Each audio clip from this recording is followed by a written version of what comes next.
This is Community Forum, a public affairs presentation of Mackenzie River Broadcasting. Each week we learn about issues affecting our community with your host, Liz Kelly. We have a terrific group of folks with us this morning talking about Susan G. Komen Race for the Cure, which is coming to Eugene on 10/10 of 10. Joining us is Richard LaRiviere, University of Oregon president, and his wife Jan, who are very busy working as co-chairs for this terrific race. And later in the interview, we'll talk with Chris McDonnell, executive director for Komen, Oregon, who's so generously come down from Portland to talk a little bit about what Susan G. Komen does in the race for the cure for breast cancer. But first, I'd like to talk with both Richard and Jan because you not only are working with Susan G. Komen here for the Race for the Cure, but you have a very personal interest in the fight against breast cancer. So I'll let you go ahead and talk about that a bit. Well, that's right, Liz. Jan and I have gone through 3 rounds of breast cancer with my sister, who's just finished her 3rd round. And how long has she been battling breast cancer? She's been battling breast cancer since she was 38, and she's now in her 50s. So this has been quite a long journey. Yes. And she just finished her 3rd treatment, and how is she doing? She's doing very well. She's very strong and has come through this 3rd round with a pretty clean bill of health. Well, let's go back to the beginning, because this has been quite a long journey for her. When she found out, what was her reaction? Well, she was devastated, as were we, frightened, and that's when we began to find out how wonderful the Komen organization is. So Komen came in right at the beginning of her journey. Yes. And how did they help her? What was their involvement? Well, the Komen folks are superb at educating you. They give you really reliable information, and they give it to you in a way that's comprehensible and usable by someone who's affected. And I imagine finding something like this out, you mentioned that she was frightened, as was the rest of the family, that you can be barraged with information and not have a lot of compassion to go along with it. And did she feel that there was a little of both, that they were on her side at this point? Absolutely. That's wonderful. So since 36 up to 51, you said? In her 50s In now. her 50s. 54. How has this impacted the family?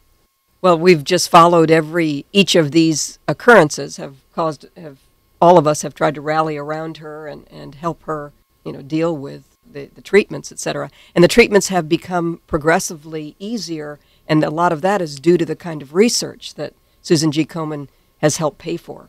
Her first bout of cancer, she was very sick with the chemotherapy, and her 3rd bout, very little trouble. She'd have chemotherapy and go immediately to work each time. What are some of the changes that you've seen in the years that she has been battling cancer? Well, for one thing, survival rates have increased. The sophistication around knowing the various kinds of cancers has increased dramatically in this period of time. I think, in general, it's less terrifying, and there's a greater sense of confidence that you can get through this in good shape. She did not have any children when she had her first bout, but she adopted her son from Guatemala after her first bout of breast cancer. So after 5 years of survival, she was ready to have a child and felt confident. I imagine this was not only devastating for her personally and emotionally, but financially as well. Well, she didn't have any financial help directly from Komen, but one of the things that Komen does superbly is make available things like mammograms to people who can't afford them. And if you look at the statistics around breast cancer, there are significant chunks of the community that have relatively low incidence of breast cancer and very high mortality rates. And this is due to the fact that it's very often not caught early. And one of the things that Komen does is pays directly for an individual mammogram for someone who can't afford it. And this costs about $89. So if you give $89 to Komen, you have paid for a mammogram for a woman who could not have afforded it otherwise. Where $90 could be devastating to the family's monthly budget. And you could save a life for $90. It's a pretty good bargain. It is a great bargain. Now, at 36 years old, it's not in the top of mind, especially 15, close to 20 years ago, that breast cancer is going to be around the corner for you. So how did she find out that she had cancer? Was this through a medical exam or self-exam? I believe she was in for a routine yearly physical, though now it's been so long. I know the mammogram caught it one of the 3 times. She did a self-exam and caught it the 3rd time. So all of the things that Komen teaches you to do for yourself, she's used them all to help save her own life. And we'll be talking about self-examinations coming up a little bit later in the interview. In fact, I'd like to talk a little bit with Chris McDonnell right now, the executive director with Komen, Oregon. Chris, where Richard and Jan can talk from a very personal level about breast cancer, you have some very statistical information. I know statistics can be kind of boring, but they're very important as well to understand what breast cancer is doing in our community. First, let's talk a little bit about Komen in Oregon, how long they have been in our state, and what it is that they are doing for our women. Sure. The Komen organization was founded about 30 years ago in Dallas, but the affiliate here in Oregon and Southwest Washington was founded in 1991. So we've been around for a while, and we've been funding mammograms throughout the state for more than a decade. And mammograms seem to be the central theme of what Komen provides. It's the easiest thing to say that they provide, but I know it goes much deeper than that. Absolutely. Mammograms are one tangible component, but really it's about early detection and education, meeting women where they are in terms of how they understand the disease. So we are provide information that's very culturally competent for the different sectors in our community. And breast cancer used to be something that you heard about, but you really didn't talk about. And now it's talked about all the time. I mean, we wear little bracelets that say, "I love boobies." So the wall has come down to be afraid to talk about it. But I'm sure there are still some myths that are hanging around that maybe you can help dispel. What are some of the greatest myths in breast cancer? A few of them are, if no one in my family has it, then I won't get it. And that's absolutely false, because 85% of women who do get breast cancer have no family history. So, but with a family history, your risks are higher. So it's a little counterintuitive. And how about if I have breast cancer, I am going to have a mastectomy? Absolutely not. I mean, I think some of the breast preserving surgeries are so amazing now. There's a lumpectomy with radiation.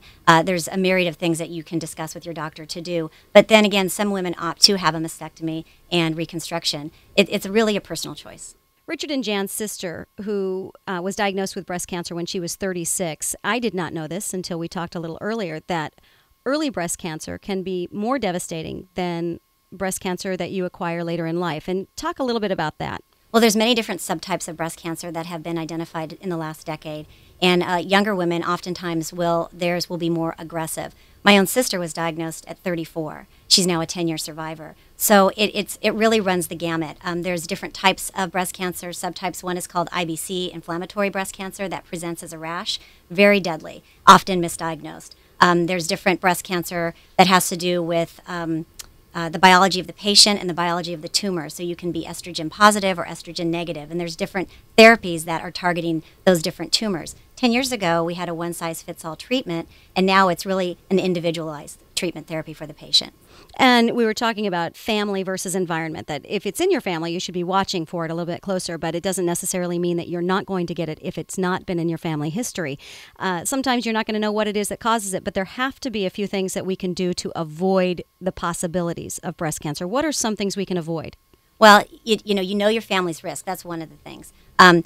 Live a healthy lifestyle, maintain a healthy weight, and exercise. Avoid smoking at all costs. I think that's one of the most important things for breast cancer. You can't prevent it, but you can reduce your risk. And how about self-awareness? A little bit of knowledge before you go into the doctor and wait until he or she tells you that they're finding a lump. Tell us a little bit about self-examinations. Well, on the Komen websites, either KomenOregon.org, which is ours, or the Komen National website, which is Komen.org, there are comprehensive, detailed pictures of how to do a self-breast exam. Most women find their own breast cancer. You know what's normal for you. And I think that's what people need to have a heightened awareness about. It won't go away. If it's there, you need to go to the doctor and have it checked out. I mean, don't second-guess yourself. We know, even here in our own community at the university, there are young women who have breast cancer. Breast cancer really doesn't discriminate. It doesn't really know any boundaries. We have women in their late teens, early 20s that are being diagnosed. So it's not your grandma's disease. It really can affect anyone. And websites. Where can we get information about not only breast cancer, but Susan G. Komen in particular? Well, here in Oregon, our website is www.komen, Oregon.org. And there's links to our national website as well, but there's a lot of information about support groups, how people can support women who are going through the disease, because breast cancer really affects families. And a lot of people are just frozen and they don't know how to help. And there's a lot of tips there, and we can really educate you. You can also call our office. We have great staff and people who can answer a lot of your questions and find resources for you. Well, and that brings me to a very exciting event that is happening on 10-10-10. I really appreciate you picking a date that's easy to remember, both on the calendar and in our heads. It's the Susan G. Komen Race for the Cure, the first time that the race has come down to Eugene. It's been in Portland for a number of years now. 19 years. We started this journey 3 years ago with our national organization to get permission to do a second race within our service area. Our service area is Oregon and Southwest Washington. We were granted the approval, and it's taken us 3 years to really work with the community, have a group of volunteers here locally and sponsors and wonderful folks like the La Rivieres who have really endorsed this event and the importance of having a race here, building awareness and raising money. Well, let's talk, in fact, to Richard and Jan a little bit about the Race for the Cure that's coming to Eugene. On October the 10th, 2010, we are hoping to have thousands of women and men converging on Autzen Stadium to take a nice, short little walk or run, and it's all going to benefit Race for the Cure, Susan G. Komen, and breast cancer awareness. Let's talk about that. What can we know? Well, that's right, Liz. On October 10th at 8:30 at Autzen Stadium, there will be thousands of people. We already have 3,500 registered, and they've raised $120,000, and the momentum for this is really building right now. They'll be there to engage in a variety of things. There's a 5K chip-timed run. There's a 5K untimed co-ed run. There's a 5K walk and a 1-mile family walk. All of these activities are intended to raise consciousness, encourage people to participate, and to raise money and provide some entertainment in the bargain. Now, what's nice is that the registration is $30, and there is no expectation of fundraising beyond that, although there is great hopes that there will be fundraising beyond that as well. That's exactly right. For $30, you can register to participate in any of these vigorous activities, and if you are in my particular demographic, which is inclined to sit on a couch and watch TV, you can actually register to sleep in for the cure. And still do something in the meantime to help fight breast cancer. That's exactly right. So here we are on October the 3rd. We have just exactly 1 week until the race. When is the deadline for signing up? The deadline for online registration is Wednesday, October 6th at noon.